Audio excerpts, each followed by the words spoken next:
Hi, I'm Vinodini Srinivasan and I'm going to show you how to administer the Woodcock-Johnson-4 test of achievements.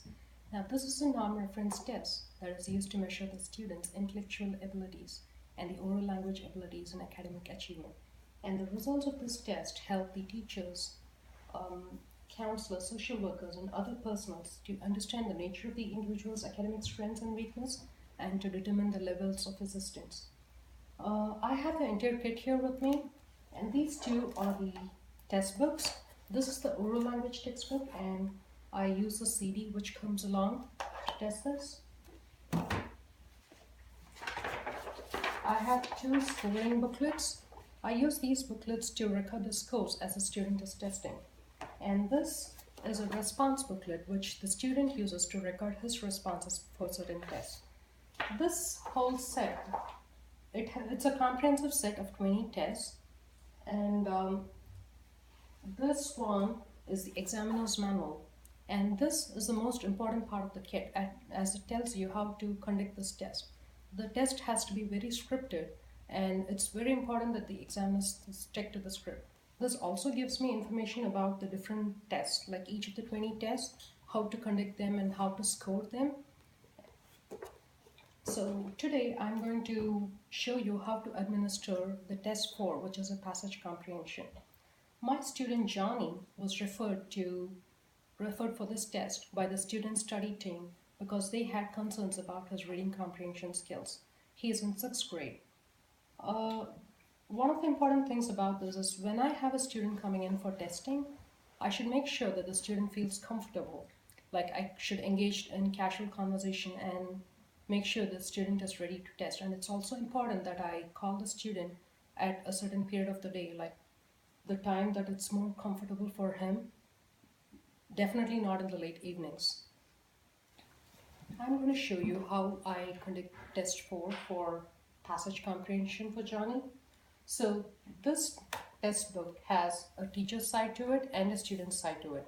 Now I have all the instructions on how to conduct the test, how to score, and the baseline seating on my side of the book, and the student cannot see that. I place this book comfortably in a position so that I can still see the student side of it. And I will use the record book to test the scores on the side. So the passage comprehension, the overview tells me the subject should read the test passages silently. Some subjects, especially the younger ones, will often read aloud. If this happens, ask the subject to read silently. If the subject continues to read aloud, do not insist on silent reading and do not tell the subject any words on this test. And it gives me a scoring guide, 1 for correct response and 0 for incorrect response. It also tells me not to penalize the subject for mispronunciations resulting from dialect variations. Unless otherwise indicated by the scoring key, accept only one-word responses as correct. Score a response correct if it differs from the correct response listed only in the verb tense or number, unless otherwise indicated by the scoring key. But if the response is going to be different in parts of speech, such as noun for a verb, then the response will be marked as incorrect. And it also tells me how to do the basal and the seating. The basal will be the 6 lowest numbered items administered that are correct, or until I have administered the page with item 1. The seating will be the 6 highest numbered items administered that are incorrect, or until I have administered the item 52. As John is in 6th grade, the suggested starting point is at sample B. So this is my side and this is his side. I'm going to tell him, look at this picture, listen. This says, the house is bigger than the... I'm pointing to the blank in the sentence. What word belongs in the blank space? The correct response could be man, boy, child, daddy, girl, lady, mommy, person, or woman. If it's not any of these, then his response is incorrect. And remember, this is a sample item and he is not going to be scored on this. And as he is in 6th grade, his actual testing starts with item number 24. And I will say, read this to yourself and tell me one word that goes in the blank space. And I'm not supposed to read anything else. I'm not supposed to read the sentence or read any other words during this testing. Item number 24 says, I like pizza. What do you like to?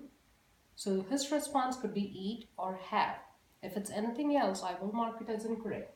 Now, when I started testing Johnny, he was fine with 24, but item 25, which says, have you ever been late for work because your alarm clock did not ring? Most likely you forgot to blink it.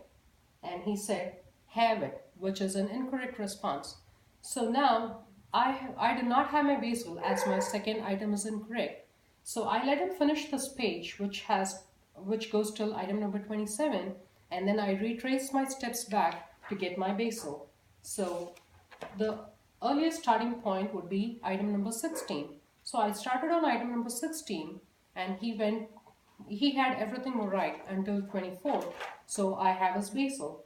Then we continued to test. He had mistakes here and there, but we did not have a ceiling. He had like one correct and then one incorrect. And so we kept on going until item number 39. That was a point where he started getting everything incorrect. So item 39 was incorrect. And then on the next page, 40 through 43 was incorrect. So right now I have only 5 responses which are incorrect. To reach my ceiling, I need 6. So I turn on and go to item 44, which was again incorrect. But as 44 is the first item on this page, I do not stop him there. I do not want him to know what a ceiling is. So I still go ahead and finish off that page till item 47 and then stop the test. So he scored 30. He had a score of 30 on this test. So when I calculated the RPI, it came to 40 out of 90. And the response booklet, the record booklet also tells me how to score them. The scoring table says when he has 30 correct, his age equivalent is 8 years and 3 months, and his grade equivalent is 2 years, second grade and 8 months. So this clearly tells me that he has a need for comprehension.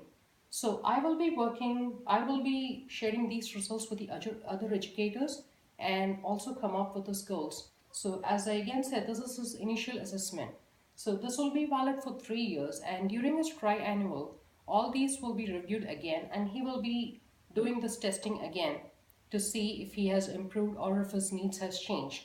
But before doing all that, before the IEP, I will also conduct another curriculum-based measurement, probably the Brigance, which is used all the time in my school, and test him on reading comprehension just to double check if the results were okay. So that is how you do test 4 passage comprehension of Woodcock Johnson. Thank you.